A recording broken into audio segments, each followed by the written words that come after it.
Hello everybody, welcome back. Today as well we have got another video. In this video I'll show you how you can fix TikTok shop not showing problem. But before that, please do make sure to like our video, subscribe our channel, and yes, without any further delay, let's get started. So when you go ahead, open up your TikTok app and you should be able to find a shop icon on top, right?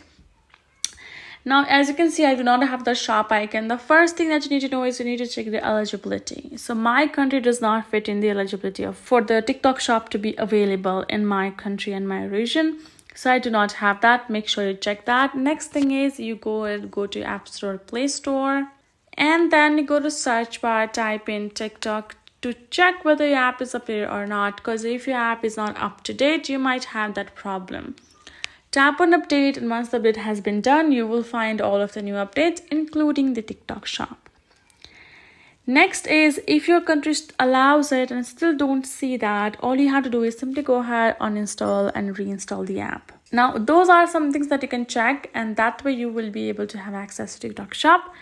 That's it. Hope this video helped. Thank you so much for watching. I'll see you guys in our next video.